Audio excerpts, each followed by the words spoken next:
monopolize this agenda item, so I'll go quickly so Mary Ann has her opportunity. So Thanksgiving is past, and as we look ahead to Christmas break here, the holiday festivities throughout the district abound. If you have not, as a board member, been able to see any of these events live, make sure to check out the district website on the Facebook, the district Facebook. Scroll down a little bit, you can see a short video clip of Hoover Middle School Band performing at the Southland Mall.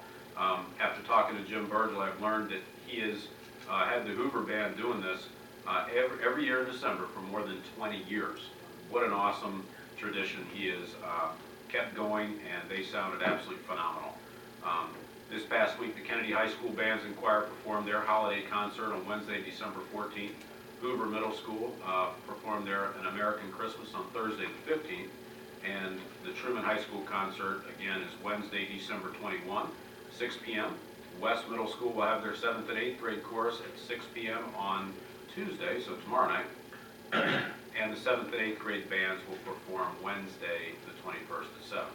I thoroughly enjoyed attending the Hoover band concert last week, and on the same evening was able to go to Truman Kennedy basketball game, and as Doug said, Truman pulled out the win by 1 point with a scant 2.5 seconds on the clock. It was a gut wrencher right down to the last inbound. It was a great game. I've been working with Aaron Dobbins from Rotary and with Jackie Lancina from the Career Center to plan a fun and appetizing learning opportunity for our culinary arts students. For those of you that are Food Network fans, as I am, because I just like to eat, I kind of keep track of who like the latest chefs are.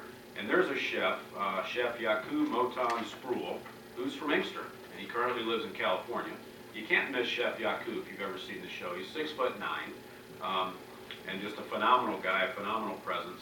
And he's coming back to visit his family here over the break.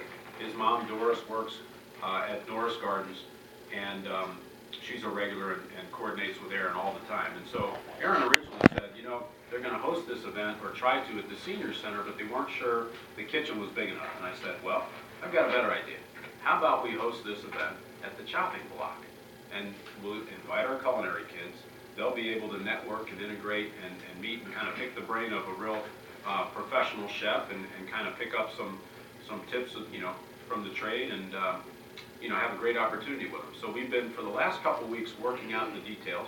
We had to make sure there weren't any restrictions from the Food Network per se, and so we've gotten clearance to have this. It will be over the break, and so I had to work with Chef O, and we have Assistant Chef Ms. Shirota, who will be coming in to make sure the chopping block is staffed, and we think we're going to got commitments from about 10 or 12 kids who are going to come in and help out and work as sous chefs or work on the line and help Chef Yaku. So if you're interested in maybe checking out the news that night, we're hoping to get good camera coverage. We're going to have news and media invited as well.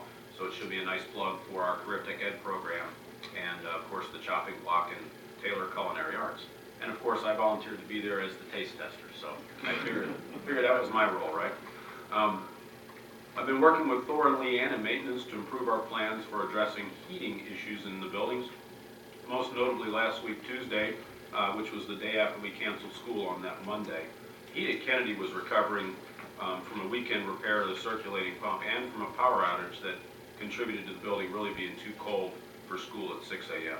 Unfortunately, I did not receive notice about this till 8 a.m., about how cold it was, and at that time I was advised that the heat was fixed and the building was warming quickly.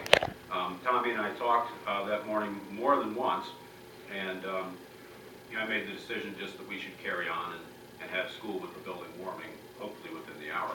Unfortunately, it really took about 4 hours, so we had some uncomfortable rooms that were pretty cold.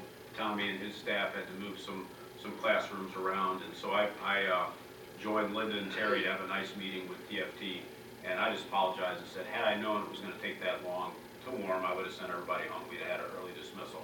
So live and learn. I now know it takes 4 hours to heat Kennedy, not 1. So if something similar happens, we will be dismissing early. Moving forward, though, I did not want to have a situation arise where if I'm the one in charge of canceling school, I need timely notification. I need to make that call by 6:15 at the latest. So if I find out about a problem at 8, nothing I can do about it. So hats off to Leanne. I kind of put her in the hot seat. I said, Leanne, I want a personal text every morning at 6 a.m., text or phone call about the condition of that building. So have day maintenance call you or have them call me directly. You know, I know Kennedy has had some heating issues in the past. I didn't want any more surprises. So Leanne, thank you. You've not missed a morning yet. I really appreciate that. And as far as you're concerned and I'm concerned, let's keep going until the warm weather comes. And if you want to delegate that to someone else, that's quite all right. But I certainly want to be informed so I can have timely opportunity to talk with, of course, the building administrator, and then, of course, with the board president, because for those who aren't aware, that is the building closure procedure. Always want to talk with the admin and see what's going on. If it's an obvious thing like there is no heat and the boiler's broken, then I always make a cursory phone call to the board president, and we make the notifications, get all the communication out on the news, get it out on the robocall and so forth. In addition, also heard from Kathy King, thank you, and TFT that we had a heating issue at Holland. We had a heating issue at Holland in the library, and maintenance addressed that issue. There were a couple days that the music classes, which take place in the library, were moved, so the kids weren't cold. And as we look ahead, though, in addressing some short-term heating problems, I've asked Thor and Leanne to really proactively develop some contingency plans for students and staff, specifically at Kennedy.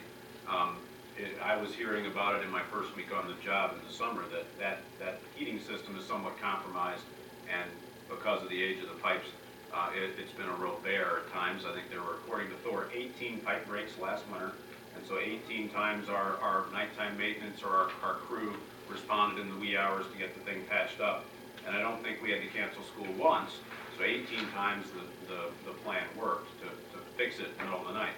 But 18 breaks in one winter is dramatic.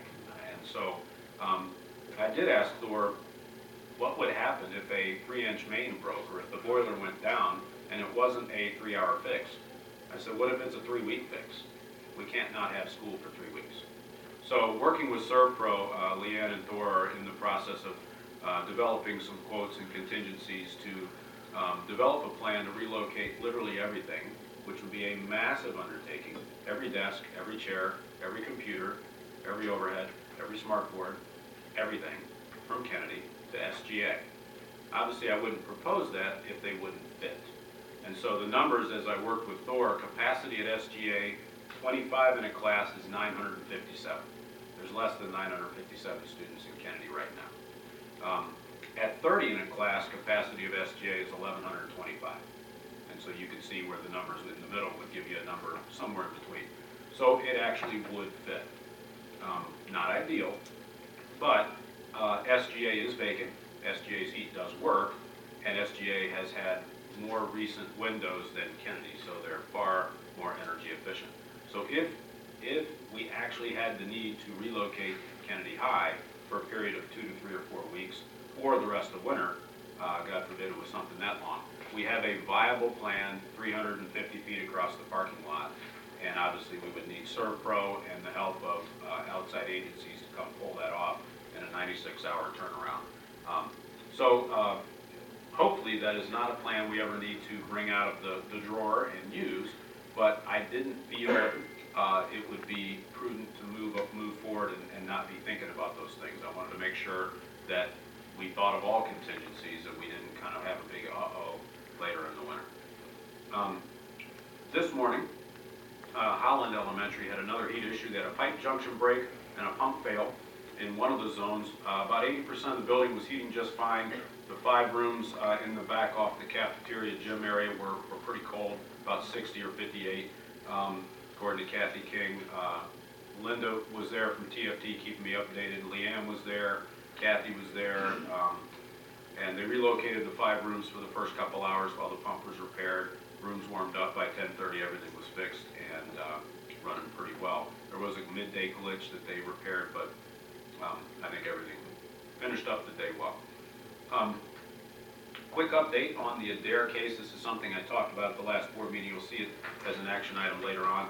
Working with John Cava, I have been able to confirm there are absolutely no potential negative consequences of the TSD withdrawing as one of the class action plaintiffs in this 6-year-long Adair case.